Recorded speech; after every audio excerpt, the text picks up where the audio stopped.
Morning, everybody. I'm Peter Boyles, in for the fellows all week. It's Monday, the 29th of December, coming up on time. We'll start to pick some of the end-of-the-year stuff coming as well. 303-696-1971. It is time to make the move to the seemingly abandoned warehouse. People don't know you have this hidden place that's beautiful. And it's like a bat cave for sports guys. And if they look at you, we stream the show. You have all kinds of helmets behind you. I see a Wyoming Cowboys. That's right. There's a football. Very good, Pete. No, there's a football. You have mask stuff. Every one of those helmets has a story. So really, you played, right? You played ball. Yeah, I did. I did in high school, and I played a year at Troy University. Whoa. And I was on the practice squad. So I say I practiced at Troy. I didn't play. I remember it's like, did you do that? Well, so that was your. It was a great experience. It was the best thing I could have ever done. Wow. I wanted to make sure that I understood exactly what the business of college football was all about, and I learned, and it was awesome. It was what unbelievable. Was it what you thought? I mean, it was even more complex and more demanding than I ever thought it would be. Absolutely. We're talking about churches this morning, but in college ball, there seemed to be a lot of scandal this year. Yeah. Well, and there's going to be, and it's going to continue because the NCAA does nothing. And Peter, this is minor league football. That's what this is. Oh, sure. I mean, these guys are making, there are not the majority, but there are a lot of college football players who make more than NFL players on some rosters at this point. Is that true in coaching as well? Oh, absolutely. Yeah. It depends. And the thing is, the perks that come along with a college football coaching position can exceed what an NFL job can as well. I mean, it is amazing. We are in the wild, wild west of college football right now, especially in the Southeastern Conference. Is Ohio State the best team? I think so, but Georgia's there. I mean, I think Ohio State has an opportunity, but Georgia, man, they are so strong. We were nasty. Talking about the other morning at breakfast was Woody Hayes. Oh yeah, Ohio State. I have a friend who played for him at Ohio State, and you too. Yeah. They love him. And then, of course, if you talk to Gradishar, that was my example. Yep. Absolutely. I mean, he was the epitome of college football coaches. I mean, that's who they were, man. They were not fun and friendly. No, Gradishar told me that Woody, who, remember, he slugs that kid. Yes. But he said he was the finest man he ever knew. Loved him. Everybody has a bad day once in a while. Well, no. I did an interview with Bear Bryant. There you go. Oh, you did? Oh, man. Oh, I didn't know you interviewed Bear Bryant. By phone. He wrote a book. And oh, man. And hey, Peter, how you doing? You couldn't understand him. Joe Namath said, and like Joe's in sobriety, so I got to connect to Joe, but and I love Joe. I mean, so do I. I love Joe, but Joe said he's my number one. Joe said he played 2 years for him, never understood him. It's like, I'd reach our home with Joe. I'll take the boy. But we That's said awesome. When Babe Pirelli said that and I got to, Babe was a great friend, and I don't know, MC is not the right word, his funeral when Babe passed. But he was recruited to go to Kentucky by Babe. And he has this great story that they had, I've told you the story. I mean, Babe Pirelli was like about half tough. And and he got recruited to go to Kentucky. He was the Kentucky Babe, the Sugar Babe. And he said Bear Bryant pulled up, and they were cutting lawns. Him and his running back was this black kid who went on to become, the story pays out, but he said, Bear said, you're going to be here and blah, blah, blah, and you're going to play in Kentucky. and Babe said, well, what about him? Who was the running back and a great running back. And Bear said, "We don't play colored." Wow. That was his way. Wow. I mean, Babe told me that story That's how many he said times. it. Yeah. Wow. And he went on to be really a great career. He played, I'm trying to remember, it was Penn State, or he played at someplace, and went on to became the mayor of where they grew up. Is that right? Yeah, yeah. He and Babe Wow. stayed tight, but Babe, Wow. Babe he had great stories about. Oh, I can't even And imagine. when he got drafted out of Kentucky, remember they were the champions, and that's how Bear went to Alabama, according to him, as they. That's right. Yeah, That's but exactly right. He got drafted. He got drafted by Green Bay. Wow! And showed up at Lambeau Field. Man. Woo. Man, talk about legends. He saw them all. He was around all of them. You laughed at the story, but Babe told the story about he's a rookie. And he's sitting there, he's eating. He said, down on the end of the table, a guy's eating with both hands. He's eating both hands. And it was Dick the Bruiser. Dick Isn't that a the great Bruiser story? Eating with two hands. Eating with That's two hands. beautiful. Dick the Bruiser. No forks and knives. No, and he was forget just that. shoveling food. We don't need that. It's beautiful. He was God. like, he said, That Peter, is it was awesome. Dick the Bruiser. Man, Babe was. those are priceless. Oh, Those are priceless. He was wonderful. Yeah, I know you probably don't have it, but that interview with Bear that you have, if you ever had a copy of that, I would give anything to listen to that. He said something that stuck with me, and it's in the book about you can't coach speed. That's right. Boy, there's no doubt about that. He said you can't. He said. I can I'll teach you any way he talked, but I can catch and you can do this and that. He said, but I can't teach you to run faster. That's right. Boy, that's the truth. And he was. That is the truth. There were guys when he died. Remember that funeral? Wow. I mean, Oh, yeah, people man. lined up. Yes, they did. Wow. But that is so cool. I didn't know you interviewed him. Yeah, but Bob Ray Joe, he said, I played 2 years, didn't understand him. Yep. You remember he wore the hat on the sidelines. He didn't wear it in the Sugar Bowl because he said, "Mama told me never wear a hat while I was indoors." Inside, yeah. But he told us that it was like he pulled up in a Buick or something. And they're cutting lawns, and That's cool. he didn't even know him. But he knew that Really? The best. So he was on the recruiting trail, man. He was being Wow. taken, and Yeah. if we can take a second, the very best to tell you how this guy operated, and it was Western PA, and about being half tough. They said they won the championship, and on Thanksgiving, the other team that they beat called him. Their quarterback called him, and started up on him, and he said, "I want to play it again." And I told you that story, and he said that's right. without pads. they went back to that field and they played the game again. That's crazy. Oh, and I told him, I said, how'd you do? He said, we won the game, Peter. He said, and then we won the fight.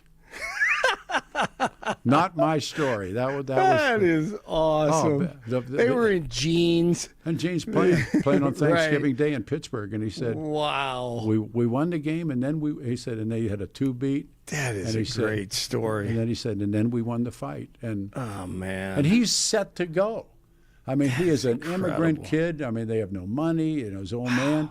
He's going to Kentucky to play ball. That's so cool. And they played that game again. That is wow. amazing. Hey, Wow. I thought of you. I saw this photo. I posted it out, but I'll try to text it to you. But there's a photo of Babe Ruth and Lou Gehrig at the USC Notre Dame game on the just right on the goal, on the sideline in the stands, watching. And behind them are about like 6 or 7, it's a black and white photo, of course, 6 or 7 kids just screaming with their leather helmets on. It is the coolest thing I've never seen the photo, but I don't know if you've ever seen that, but I'll text it to you. It's so cool. They always wear those hats. Yeah. We used to call them apple hats. Hats. That's right. Babe always wore one. Yeah. Remember the story about the sports writers, and they were curtailed about what you could say or not say, and they were on the train. They tell us a true story. Oh yeah. And Babe comes running down the aisle nude, and a woman's chasing him with a knife. That's right. And a guy said, "Well, there's another story we won't write." Right, exactly. Oh my goodness! The stories that they didn't write, the best ones. Babe must have lived a life. Oh man, that guy is so intriguing to me. Yeah, just fascinating. Yeah. Is he fascinating? Yeah. Oh well, who was? Well, actually, who was a better guy? Was it him or was it Gehrig? Gehrig was a better guy. I don't think Babe was a great guy from what I hear. Right? No. I think he had the drinking problems and womanizing. Oh, he had everything. He had everything. That sucker could hit. Dude, man, and it's just like, really, this is the guy. And oh man, he was phenomenal. Oh. And he didn't look the part. No, he didn't look the part at all. It's like he better jack it or he's not going to get around the bases in time. So might as well just hit as many home runs as possible. And he could pitch. He could pitch too. Oh yeah. Oh yeah. He was a phenomenal athlete. Yep. That's cool. Here we go. All right, sir. We'll do it again tomorrow. Here, it's yours. Yeah, I'll see you tomorrow. I'm sorry, Jim. Do we have the music? Blake Olson. Blake Olson, news and comment. Thanks, Jimmy. All right, good morning. 18 and clear as the sun continues to rise in Denver. It's going to be a beautiful day today with a high of 45. Clear skies. News sponsored by Pastor Camp Heating and Air Conditioning. Give them a call at 303-777-1234 to learn more about special savings opportunities on Lennox equipment. Our top story, Colorado families could face huge health insurance hikes after the Non-Affordable Care Act subsidies expire December 31st, potentially doubling premiums for millions nationwide. Friend of the show, Congressman Jeff Crank, says the subsidies favor higher earners and only patch a broken system. These subsidies affect 7% of the population. If the subsidies are in place, it would decrease it by about 5%. It's not a solution. It's been hailed as that, but it's not.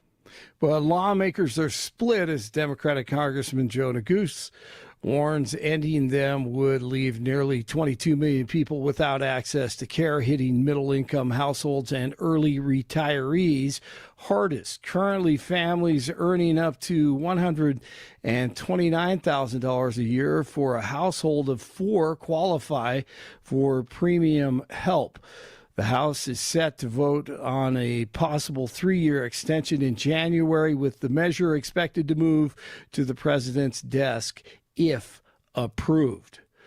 Voters in the state could decide next fall whether local law enforcement must cooperate with federal immigration authorities in certain criminal cases.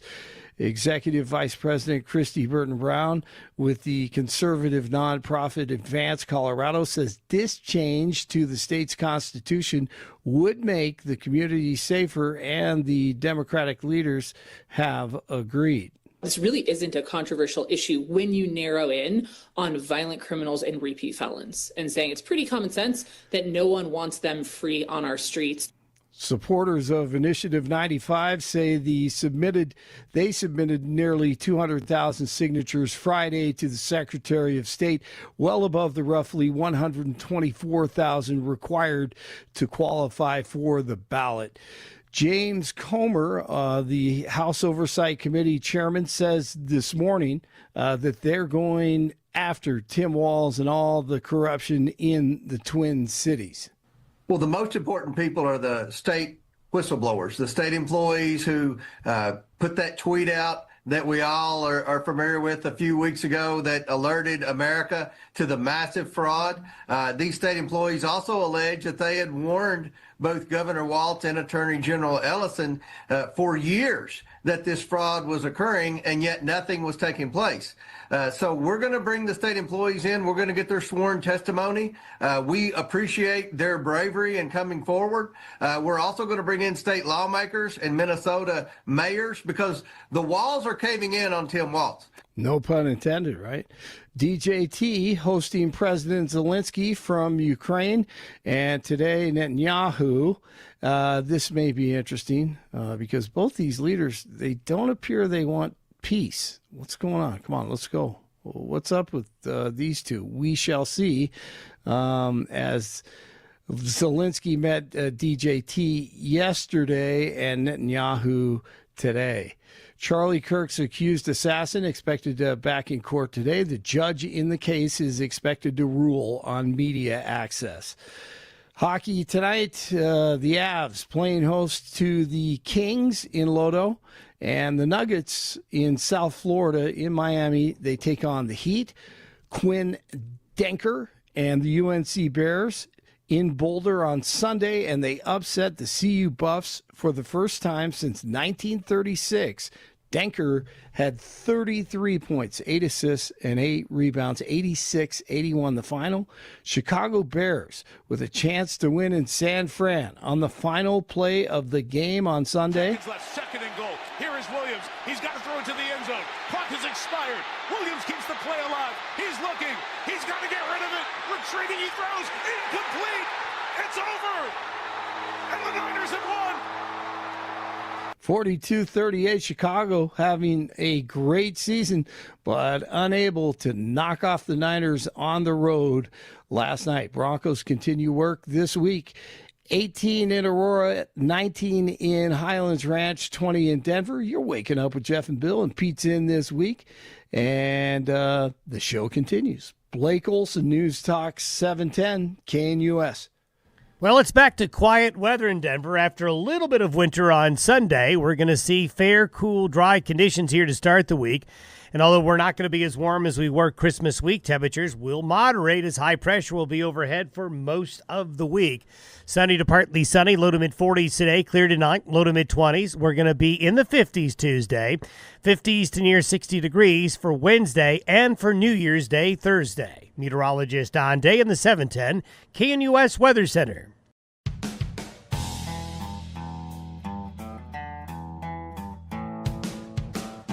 Here we go. It's a Monday, everyone, the 29th of December.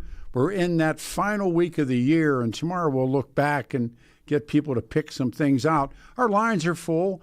You heard the weather. All is well in the world. So two things. One started out with sex symbols. I noted that this was the death of Brigitte Bardot. She was 91. And back about 1954, I think, when God Created Woman, that was the movie, and they didn't do movie trailers on TV or the rest of it. There was a print ad, and I think it was in the Post-Gazette or something, whatever we were reading before I started. I might have been delivering papers. Nah, I don't think quite yet. But I remember that picture of her, and I went, whoa. And then I brought up sex symbols, and people have been calling them in and sending them in. And then the other one is a continuation because I thought it was such an important topic. The pews are emptying out in America starting in the 90s, and it's called unchurching, and asking people if they went to church and quit, why, if so, and what does this, and the studies sound. What does it mean? Let me read you a couple things real quick, and then we'll go to the phones. Lines are jammed. There it go right here. There it is. I don't support a state church. I don't support the pure secularism in Americans United and Freedom from Religion Foundation advocate. They are so close to Marxism, if not communism. Dennis Prager, an example, about between Islamic State and secularism. Prager and myself would choose we are secular. There's no choice. My mom passed away 20 years ago. She was 83, a Catholic, and used to tell us to go inside our bedroom, close the door, kneel by your bed, and pray. This is the best church. Thank you. Elvira. Elvira's gay. I don't know how to break it to some texters here this morning, but I remember Elvira came out as gay. Peter Boyle Show. Hello, happy holidays. One reason I stopped going to church was the evangelical full gospel churches that became places of adoration for President Trump rather than places of worship Christ from Mark in Denver. Jimmy Carter, the most religious president we have in my lifetime, but this guy would never support him. So it goes from there. So, Lines Are Jammed. We start with David and Golden. Hey, David, thanks, man. You're on the show. Good morning. Good morning, Peter. Hey, brother. I tried to get in on Saturday, but you were slammed. Yeah, well, if you, like I said, do it, and go ahead. I'm sorry. I like the topic. Going with the Thomas Jefferson deist theme, Yes. I read an author recently who explained it perfectly to me, in my mind, and that's Cixin Liu. He wrote Three Body Problem. Yeah, sure. And he's got a general telling that scientist, "Do you believe in God?" And the scientist goes, "What does that matter?" And he goes, "Well, if there is a God, then it is right to believe in him." And he used the him in that. But if there isn't, then what have I lost? So, in other words, lead a good life. So yeah, I mean, that kind of hits home. I've heard that argument, but it kind of goes out the window. That's called hedging your bet in Vegas, right? Sure. Yeah. Especially with things like, there's this wonderful book, and I'm almost to the end of it, the excerpts from all these different diaries and public speeches of the people who built founded the ideology, then built and then delivered the atomic bomb. And think about what they thought. It's a tougher decision than you and I making on talk radio.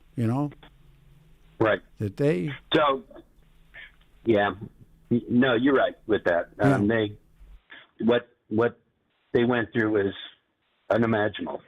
And they never. The only argument that they had, apparently, and I've read this many different ways, was what if they dropped it and it didn't go off? How long before the Japanese figured it out and brought it back? That was the argument. It wasn't about whether God would like it or not. They did it. Yeah, but wasn't the contingency to stop it? To stop the war? No, it was the contingency, though, to the bomb not working was to drop a dirty weapon. It wasn't a dirty weapon. These are very primitive. I mean, these are early on bombs, but they did have discussions. What if it doesn't go off? Just legitimately. They were worried about it, yeah. Oh, yeah, they were. Remember, it's literally a shotgun shell that triggers that bomb. Anyhow, but go ahead. I'm sorry. So my other topic, and you and I have talked about history forever, and but I think the reason for the unchurching of America and even Europe goes all the way back to the Renaissance and the printing press, where people started to be able to think for themselves and didn't rely on the priest. The only person in the village who could read and write was the priest. Yep. And now they were getting ideas, and ideas can't be stopped. Ultimately, they're just And during the Cold War, interestingly enough, the one thing that Joseph Stalin fought against coming into the Soviet Union was a copying machine. Remember, we used to have those ones that when you smelled them, they got you high. And they remember? That's why they were out in the big room in the office and not in a little enclosed closet. But any way to copy. Joe and radios. Joe didn't want radios. He didn't want copying machines. Why? It's self-answerable. It wasn't like they were banning guns. There weren't. I mean, it was copying machines and radios. Yeah. And that's Joe didn't want that, and that's why there was Radio Free Europe. Yeah, and so that's where I'm coming from with the unchurching of maybe the world is just it's ideas.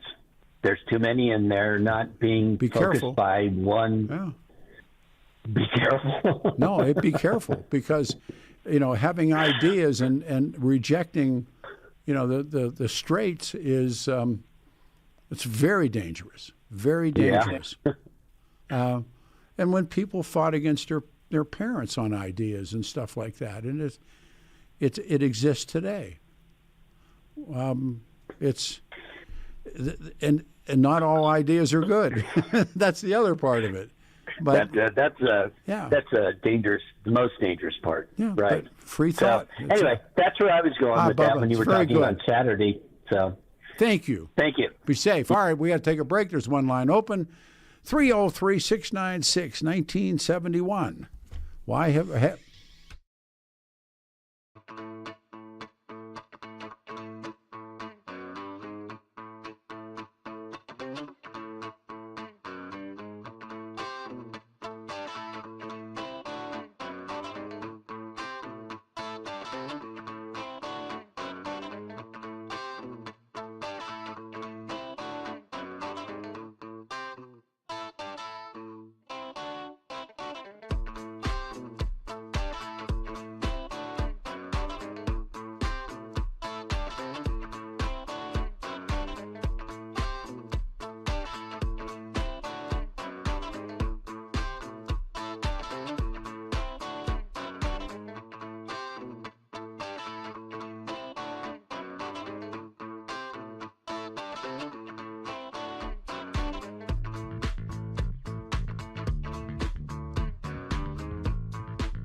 Here we go. We have one line open, 303-696-1971, 710 KNUS. I'm Peter Boyles, and good morning.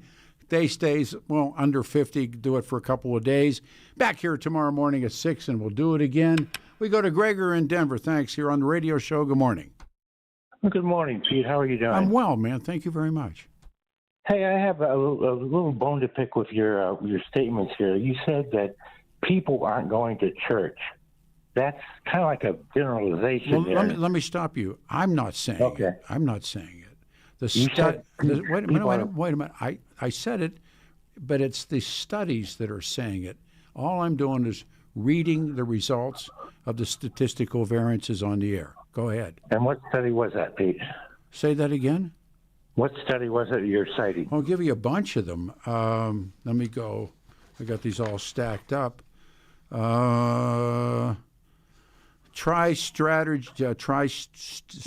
Which is a church consulting firm. Strategies. Hang on a second. If you'd have asked me that a minute ago, I'd have given it all to you. Let me go through my list of junk here. I highlighted other stuff, not that. This one's out of one out of Notre Dame, one out of PRRCEO, or the PRR, which I'll give you the initials. PRR. Yeah, I guess you know them. Okay. Hold on. Well, that's good enough. I just want to know what your sources were there. Ohio State did a study. Give me Ohio State. Let me give you a second here so you are okay with it. Wait a minute. Study finds. This is the headline. In a nutshell, this is from. Headline is How a Decline in Church Going. Up, I don't know, splash who they are. I'll find the end of it here. It's Wellesley College, University of Notre Dame, Ohio State University. Those are three economists.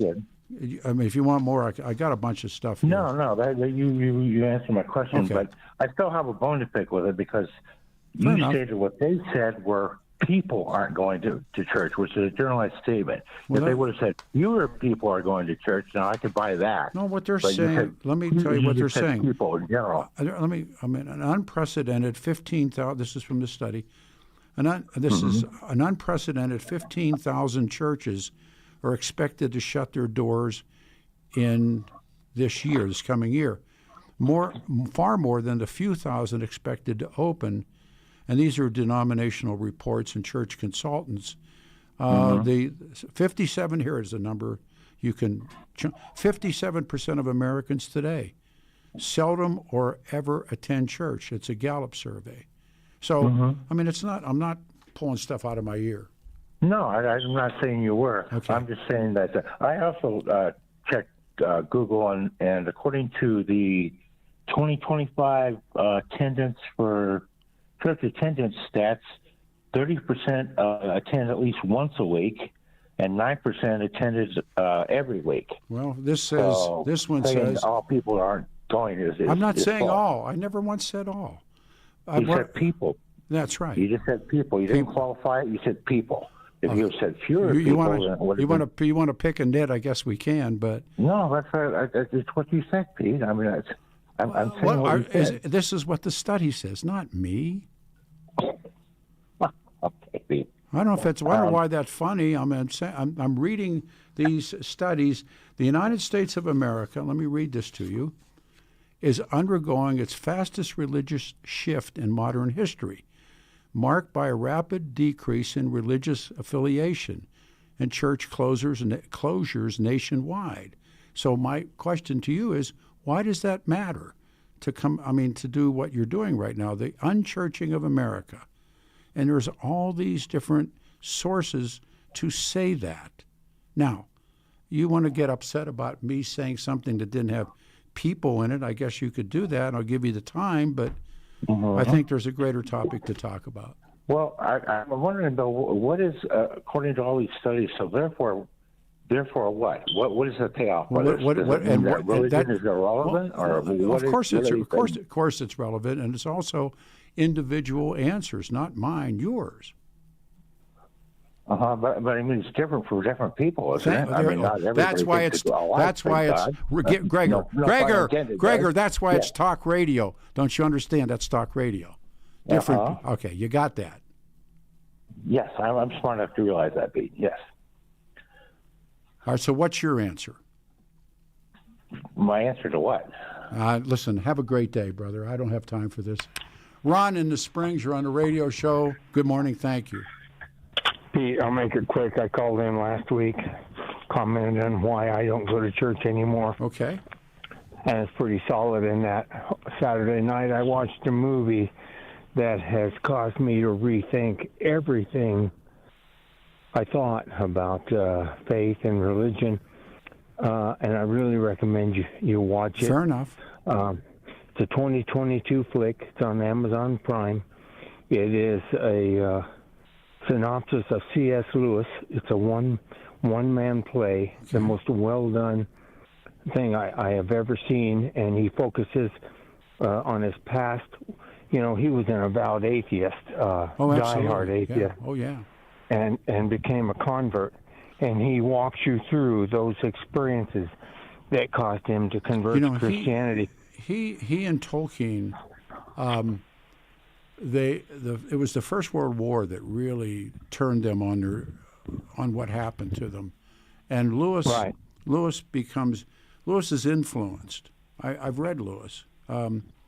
He's in that they meet after the war, and they teach. Is that the play? Is that part of what they do? Yes. Yeah. And each part of his life, they recreate his time in the war. They take you to the battle scene, and then they flash back. It's done in 4K, high quality.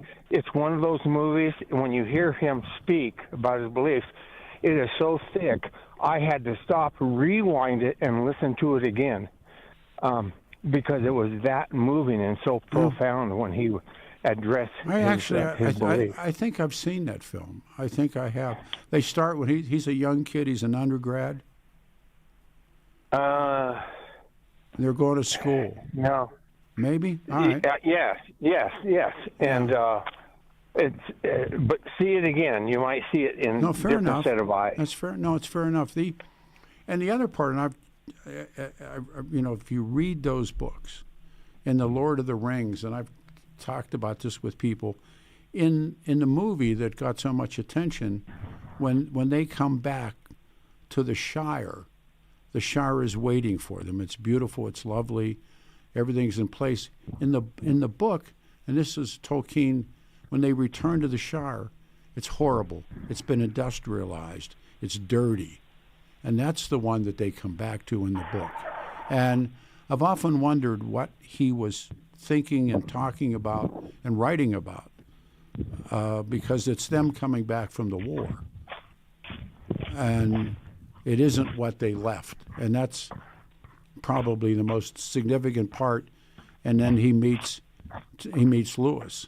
And they were making up languages. I mean, these guys were brilliant.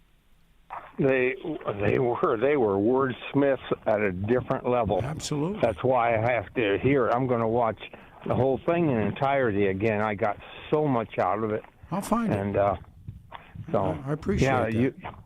You won't be disappointed. Thank you. You have a great New Year. You too, Bubba. Thank you. Very good call. Thank you. We go to William in Aurora. William, you're on the radio show. Good morning. Thank you.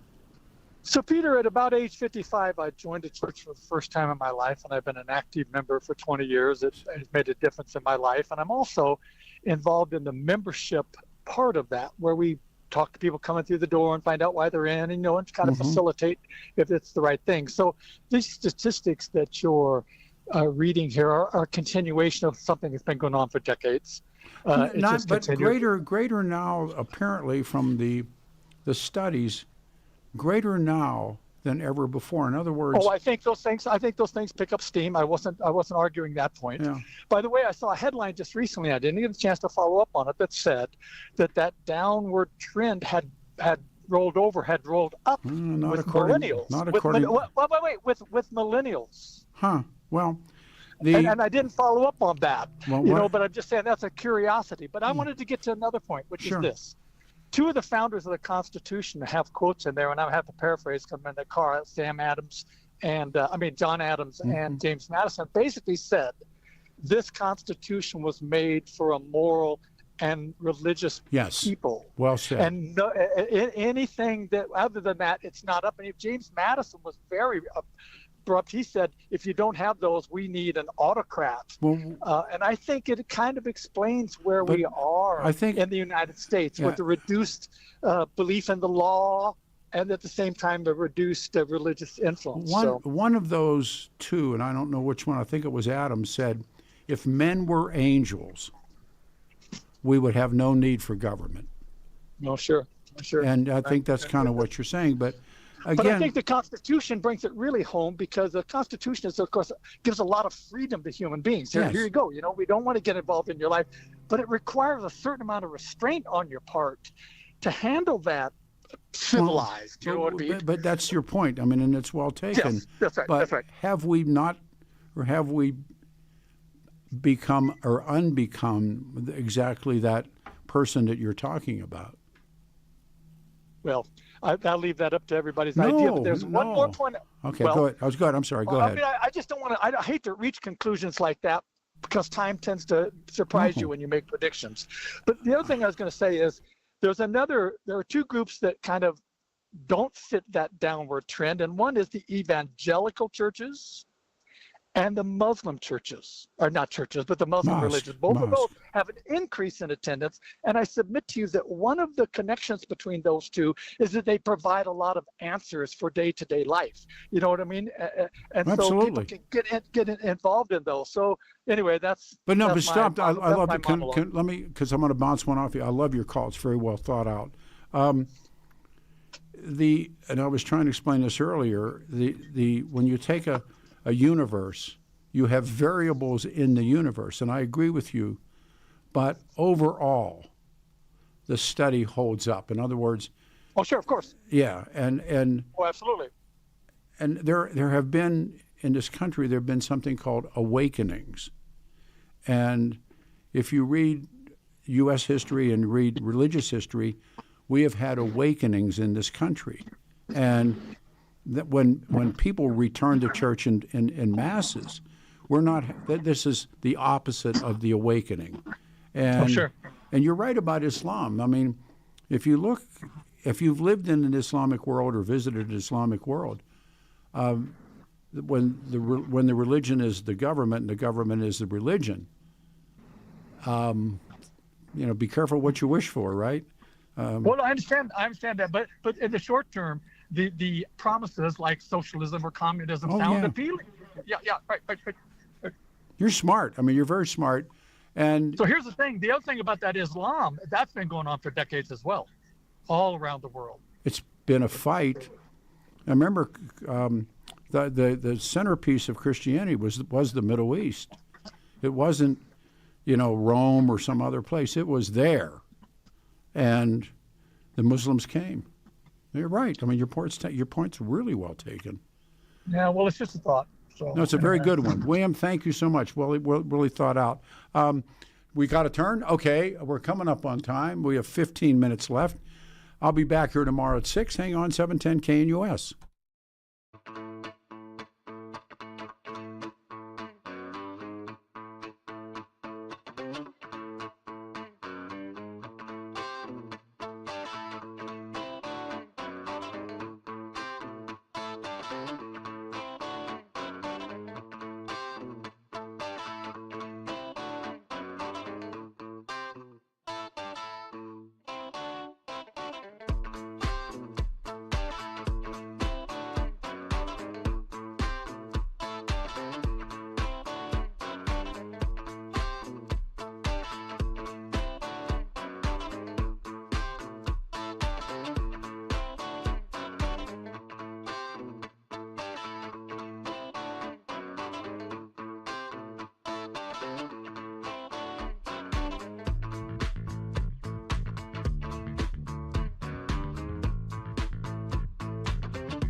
All right, a couple of minutes left in the show. Peter Boyle's back here tomorrow morning at 6.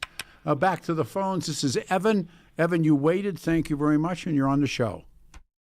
Yes, Peter, another one of your great controversial topics. I love this one. Yeah. My opinion only, and it's just an opinion, Sure. is that the entire thing is a result of cycles. I got into it about 10 years ago.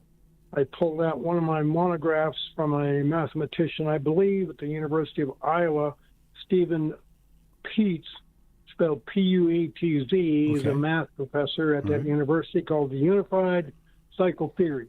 Church attendance is cyclical, comes and goes, much like the levels of the waters in the Great Lakes, the stock market, et cetera, et cetera.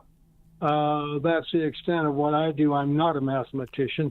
I read some of the books, but I'm not a practitioner. Well, I mentioned, I think just in the last couple calls ago, there are things called awakenings. And our country, I think, has had two great awakenings. I think one followed the Civil War and one followed the Revolution, I think. And they are moments that you're describing. But by and large, this one, and again, reading all the stats, and a guy like you should be reading them here, not me, but our country is undergoing the fastest religious shift in a measurable way in modern history. It's a marked decrease, and it's significant. And as you know, in doing variances, you have to be able to explain that away. You can't just give a number. I guess you can, but statisticians then attempt to explain it away. So I turn to you. What is going on? What are you watching to explain that away?